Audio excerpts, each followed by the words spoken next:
being joined by Ifyok Omoika, of course, a friend of the house, a public affairs analyst himself, and someone that has a really strong forte in international politics. Here goes the man. That's why we're having him this morning. Good to see you, Ifyok. Thank you, yeah. How are you doing? I'm okay. It's obvious. It's obvious, very obvious that you're I doing think it. it's adding some It's things. really shiny. Look at his skin; it's all popping. Anyway, good to have you. At this point, as an international observer of politics, should I say congratulations to the activities happening in the United States? I predicted it. That was correct. And resilient man, I would say, Donald Trump. Won when nobody expected him to win in 2016, lost, and almost assassinated slews of court cases against all odds. By the way, ganged up by the media, international media, so to speak, the left liberal media, perception totally off. And then, surprise, surprise, the guy came out and won that election and was inaugurated. And I also want to say a big congratulations also to the Democrats. You know, there was a build-up. Perhaps there was going to be something like some kind of protest, but in the end, it was all fine, perfect. Even though Donald Trump still has a bullseye on him from several accounts. So generally, congratulations to him.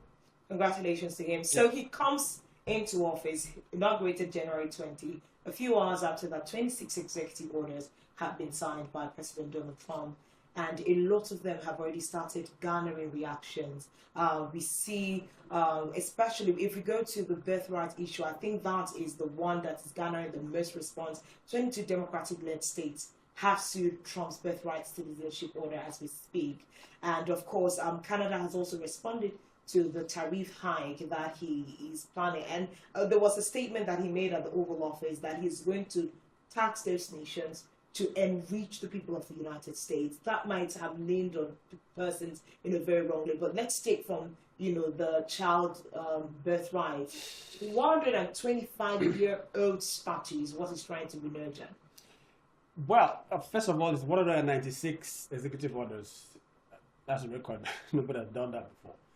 And delving into the citizenship issue. When the 14th Amendment was put in play, the concept was actually to enable blacks who were slaves then to be able to be called citizens. That was the entire concept. Of course, it's grown up. Every law is organic, whether I like it or not. Society is organic. It's going to grow. But we've also seen a situation where we all know people will go to the U.S., they are pregnant and go to the U.S. so that they can give birth to their children become citizens. That, in my opinion, is some kind of abuse that the law didn't see. But that's the law. So he signs an executive order. It's the 14th Amendment. He's going to have to talk to Congress to see whether he can change that. But is there been an abuse in the system? By all means, especially when you have even those who are illegal immigrants coming into the U.S., giving birth, and their children become citizens automatically. And now you have the dilemma, so to speak. How do you take people who are illegals out of the country when their children are citizens? That's been the bone of contention. So Donald Trump is a bold person. He's taken a bold move. Will he succeed? I have no idea. That's a Congress issue. It's going to be challenging court. Let's see how that plays out. But then he mentioned the tariff with Canada. After the Second World War, the U.S. did what, for instance, they did the Marshall Plan in Europe, for instance, to help rebuild the European economy. Most of the successful countries in the world today have some kind of economic relations with the U.S., especially when the U.S. gives what they call special status to those economies. And what basically that means is that the U.S. agrees for those countries to tariff them, but they won't tariff the goods that are coming from those countries. Now, those countries have become huge countries. Japan, South Korea, all of this, big Germany. And any good coming from the U.S. is taxed, but the goods coming from these countries are not taxed as much. So, U.S. has been trying to, this is not the first time, by the way, other people tried it. Donald Trump tells you he's the deal maker, who wants to broker a deal. Yeah. And everybody understands that when you're negotiating, you start from a tough position of strength. Will he succeed? Because whether I like it or not, there's an underbelly too. U.S. also depends on other countries. How will this play out? But one thing I like about the man, you can't take it away from him, he's looking out for the Americans' interest. And you can't say that about so many leaders in the world. So many leaders in the world. Okay. Now, I'm still going to hit you a little bit on the birthright thing. Yes, we know that people just, I remember back in the days, it used to be a trending thing on Nigerian movies where people just leave Nigeria, they're almost giving birth, they're close to the delivery date, and they just hop on a plane and get to America. Not just from Nigeria, you find other countries of the world, just to give birth, so your child becomes a citizen of America. So you can also, that child can, benefit. Now, don't you think one of the reasons that necessitated that is not just about the loophole in the law, but also the inability of the different countries of the world to provide a better environment? Because you're talking about the healthcare facilities in the U.S. It's top notch. You're looking at the professional service delivery that is being given. We have several instances of people who would have died if they stayed in their respective country had they not traveled out to the U.S. to access the quality, of medical services that you have. So don't you think this is one of the, the reason why people go there as opposed to just, having my child be a citizen? I agree, but then again, who says that the U.S. taxpayer should pay for your health care? What's wrong with your country? Why don't you fix your country? Wouldn't it be wrong to have, by the way, back in the day, in the 80s, for those who are old enough, you will see that the teachers that used to be in Nigeria were Indians. Nigeria was a country where people would immigrate to seek better life. Ghanaians used to teach here. What happened? There's nothing wrong with other countries fixing their country. And by the way, the US doesn't even have the strongest passport in the world. And people have very stringent. Chidima's case. If Chidima was born in the US, she would have been a citizen, would have had that issue.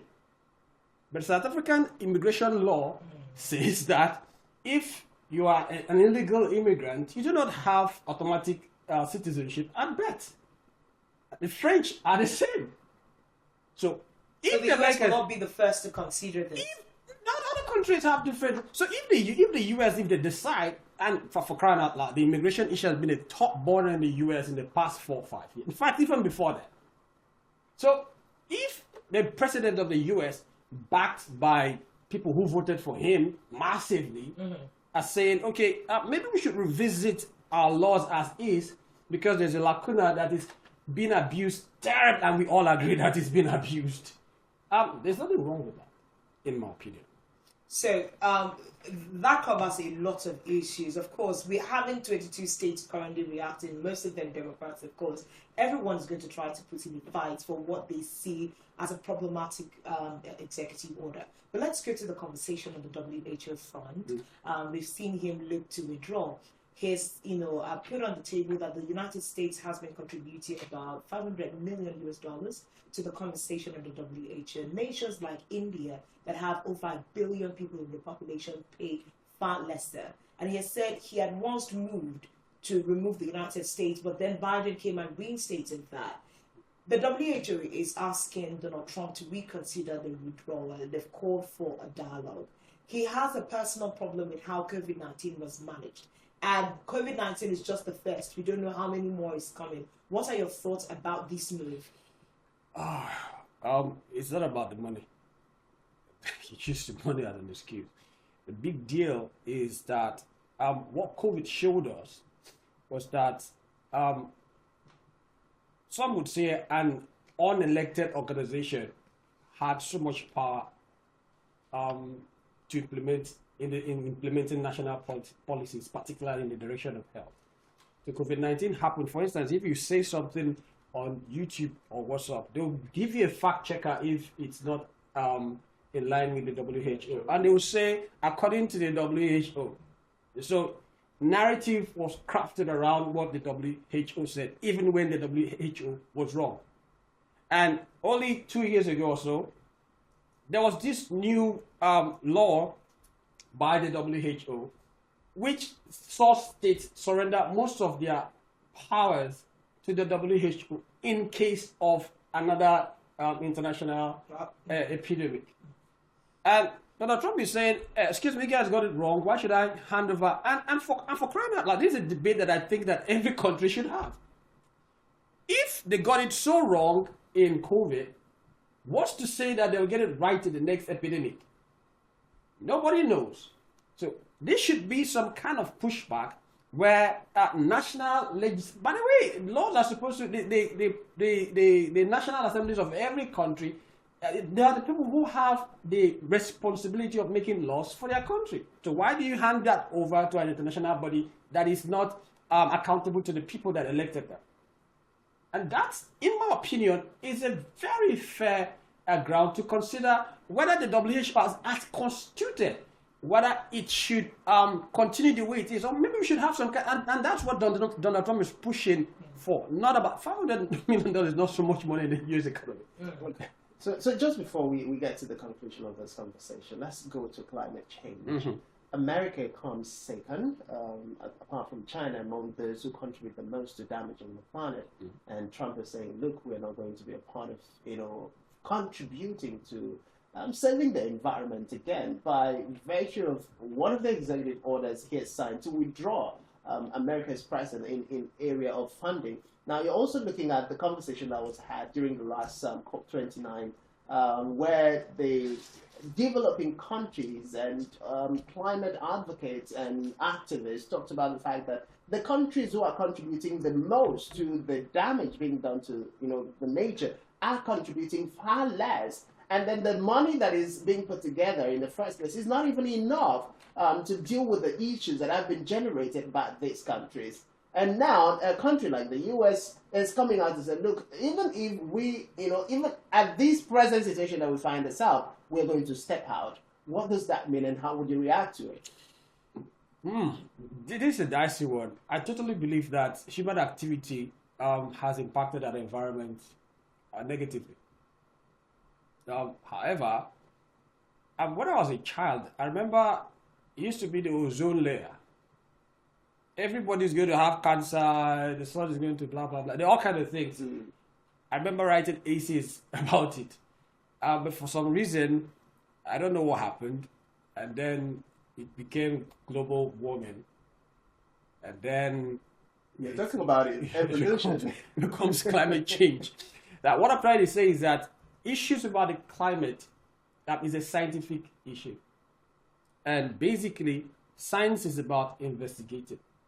So you observe, and oftentimes people don't totally have all of the answers with regard to it. But when one side of a conversation takes absolute control of the narrative and shuts down the other side in a conversation around what would impact everybody, it becomes a problem. And so you see some countries will wake up and say, look, we're not going to be involved with whatever you're saying, while some other countries will throw in everything. Now, I think that with regards to the climate change issue and those recommendations that were made at the Paris Accords, I think that we should be realistic. There are some things that some people are doing that have already failed. And one of the key cases is in California itself. We just saw the fire in LA. Yeah. It will shock you that one of the reasons why that fire went the way it did was simply because some people wanted to die on the altar of climate change and refuse common sense. I'm not a spokesperson for Donald Trump, but I'm thinking that he's pushing back to say, look, can we apply some common sense to this? One of his very major pushbacks is China pollutes the most. Why is China held less accountable? For instance, these guys are building how many 100 coal plants a day? Okay, maybe not 100, but quite a number of coal-fired plants a day. How many are they building a day? This is some of the greatest pollutants in the world. Why is it that their requirement at the Paris Accord is lower than other people? Do you get? So can we be commonsensical about it? Can we be balanced about it? Can we look at some of these things and say, okay, it's impossible to totally eradicate fossil fuel, for instance. But can we bring in new technology that will mitigate some of its impact? If you look at, for instance, take a look at the EV issue. everybody should go green, right? That's what some of the European countries are pushing. All the cars they'll stop making fossil fuel cars in, is it 2030 or Yes, 2030. So now, lithium batteries and a lot of the thing that you need for lithium batteries come from Africa. Do you know how much of the fighting in the Congo is directly tied to that? The resources that are required for them, are they available? So should everybody die simply because we are trying to save the climate, especially when the science is disputed? So you don't necessarily have a problem that Donald Trump is looking to reenact the strength of fossil fuel in the United States. For me, he says something that what our president also said. Let's look at natural gas. That's common sense. He's saying let's look at the commonsensical approach to the climate. Let's not. This is almost becoming religious, as it were. All right. So there's a lot of conversations that is necessarily pushed as propaganda. A couple of nations come together and think climate change is what we should use and extract monies, because the next goal is that a lot of nations are trying to raise funds to fight, the impact of climate change. But we will continue to unearth a lot of the policies around the executive orders that President Donald Trump has signed in just a couple of hours, reinstituted as the President of the United States of America.